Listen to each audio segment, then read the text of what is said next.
Jodie, your turn.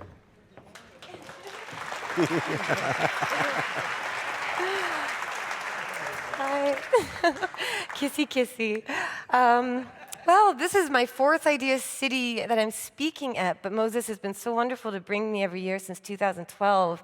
And Mark is going to be your sunshine. I'm going to be your dark cloud, even in this dress, because marijuana legalization is coming. That's what everybody says. We're so excited. Trudeau's finally doing it. I ran to be a Liberal Party candidate. I helped them win. We all did. Our movement, our culture helped Trudeau win because he said we should legalize marijuana. But unfortunately, since he has said that, they have continued to arrest Canadians, peaceful, nonviolent Canadians, for simple things like possession. Yes, people do still get arrested for possessing even a joint. These arrests are continuing even though Justice ministers and Bill Blair and Justin Trudeau, they all admit that marijuana prohibition disproportionately affects marginalized people, the poor, the young, people of color. And then when they're asked, well, why don't you stop doing it? They don't have an answer. They don't have an answer why they continue to arrest tens of thousands of peaceful Canadians and put them through an experience that I went through in March the first time myself. If you've heard me speak here before, I speak very passionately about the war on drugs because it's not because I want to smoke pot, it's not because I want to run marijuana stores, even though that was a wonderful, beautiful vision. But I do this because there is a major war going on worldwide, and people don't realize that marijuana prohibition is part of a war that destroys millions of lives all over this planet. People are executed for marijuana. People have their children taken away, even here at home. Some of you here, do you have drug tests at work, random drug tests? Some of you do. And if you test positive for marijuana used weeks ago, you can lose your job. That's not right. It's not right that peaceful Canadians who got busted for a joint in the 70s cannot visit their family in the United States. It's wrong that a young girl who wanted to volunteer with her church group to feed the homeless in America got turned back at the border because a cop suspected she smoked pot one time, even though she didn't even have any on her. When I went to visit Mark, I think it was 81 times in the US prison system, I didn't ever really cry for myself. I figure I'm a tough person, but I cried for the kids and the families there. When people say, why do you want to legalize marijuana? It's going to be legal. There's major companies on the stock market. You can invest in pot-growing companies. Former police officers and politicians, former prohibitionists who fought against Mark Emery and our movement for so long, they're setting up legal marijuana businesses and making millions of dollars while they campaign for police to arrest peaceful people operating dispensaries, which are the sole reason marijuana is legal in this country. When people say you break the law, you should go to jail, you're a lawbreaker. Well, yeah, because unjust laws need to be broken. Peaceful civil disobedience is a noble, righteous tool out of the many tools that we have available as activists. You can educate, you can speak, you can write letters to the paper, meet your local politician. I gave a letter to the mayor of Toronto a couple weeks ago, and he's still mentioning it. You can take action by joining a political party, running for office. You can do all sorts of things. But some people choose to use civil disobedience, and we know that's been very effective for many different causes, for women's right to vote, to ending like Jim Crow laws, style laws, all sorts of people like Henry Morgentaler got the Order of Canada for breaking abortion laws.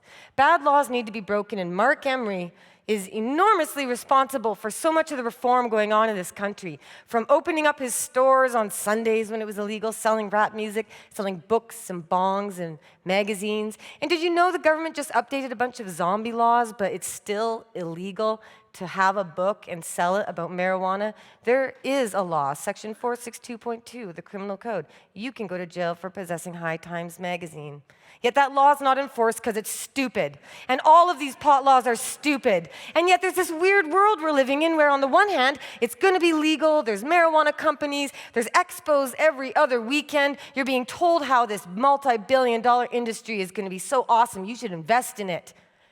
But it's not like Airbnb or Uber or yoga studios or organic food. Marijuana is not something new invented by men in suits. Marijuana already exists. The industry already exists. It's worth billions. There's a culture with millions of people in it. That's why we're supposed to legalize it, because it already exists and it's insane to criminalize it. But the liberal legislation aims to continue criminalizing the existing industry and calling it illicit cannabis with increased penalties, while they allow stock market companies and private investors, and a few good people, I'll admit, to open up licensed producers to sell marijuana to an audience. Why do some get to do it but others don't? It's unjust to arrest people for pot. That's why we're supposed to legalize it. We're also supposed to legalize it because we're spending billions of dollars on marijuana law enforcement and prisons and court time wasted. We're supposed to end that, but the liberal legislation will maintain it. And the police, as you can tell, are asking for more money to deal with the marijuana crisis, the roads and the kids and the reefer madness. It's coming to get us. So the government's going to protect you from the dangerous marijuana. That's why they're legalizing it, because marijuana is dangerous and bad for you and harmful and deadly, and only the government and Health Canada can take care of your health. But that's bull. That's BS. They sell you toxic poisons all the time: sugar, alcohol, tobacco. They don't care about your health, or we wouldn't have an opioid crisis where doctors handed out pain pills to people left, right, and center, and they put kids on AD&D drugs, Ritalin, speed, all these drugs they're putting on our people, and then they tell you that you can't use the safer choice. So when they want to talk about health and protecting our health, let's look to the US government, where they said more marijuana dispensaries lead to fewer opioid addictions, overdoses, and deaths. So when this liberal government seeks to restrict and limit access to marijuana, they're saying more people will die unnecessarily. For me, that's why I fight, because marijuana is a safer choice than alcohol. It's a safer choice than all these pills. It's from this earth. It's natural. And we've heard a lot about nature today. We've heard about climate change too. Did you know cannabis hemp can reverse climate change? Hemp takes carbon dioxide from the atmosphere. It stores it. You can build fireproof and floodproof houses with hempcrete, just water, lime, and hemp. You can stop all the slums that go up in flames by building with hemp that comes from the earth. And these hemp houses are self-regulating for temperature. You don't need air conditioning or heat because they self-regulate. Look it up. This is all out there. There's also facts and evidence that cannabis kills cancer cells. Cannabis prevents Alzheimer's. Cannabis treats Parkinson's. Cannabis is saving the lives of little children who have seizures and can't walk. And when their mothers find out that marijuana helps them when the pills did not, they get upset, understandably. And I get upset because I know that not only is prohibition wrong as a concept for all drugs, but prohibition of marijuana, which is the tree of life, which can save lives and give life, to prohibit that, to take kids away from parents, to throw us in jail, to take someone like me, to throw me into the back of a steel box court vehicle, stripped naked, not once but twice, bend down and squat, give them your bra, get a needle in your arm, bloody toilet paper. This is a horror show, what they do to peaceful people for pot. So every time you hear about a dispensary raid, every time you hear about someone going to jail for pot, it's an injustice, it's wrong, it's cruel. No peaceful, nonviolent people should ever, ever be arrested or harmed by the government for cannabis, especially when that cannabis can literally save our bodies, save our spirits, give us joy, give us peace, help prevent climate change, help offer opportunities for jobs, for medicine, for tourism, for so much. But as long as this liberal government continues to spread reefer madness lies to justify the decades of multi-billion-dollar prohibition, as long as they say, well, we can't give amnesty or pardons because that would be admitting it was really wrong. They don't want to admit it was wrong, so they're going to continue cracking down on people like me and my husband who face life in prison. We were in court yesterday, and it's been adjourned. It's a long, slow process. I hope I get a good deal. I don't want to go back to jail. It's not a place for peaceful people. But if I do go, I'll go like I did for those 2 nights. I'll be brave, and I'll say, this is what I meant to do, because I've been fighting for peaceful people and cannabis for 13 years, and I never felt the steel of handcuffs.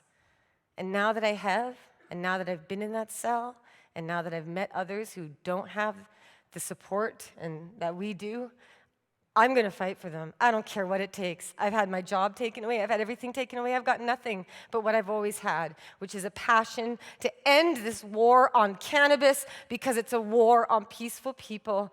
And when the liberal government tells you they're going to legalize it, you need to ask why and how. The why is because it's been wrong to make it criminal, and the how is to let us all just be free. Thank you, Moses, and everyone for your support.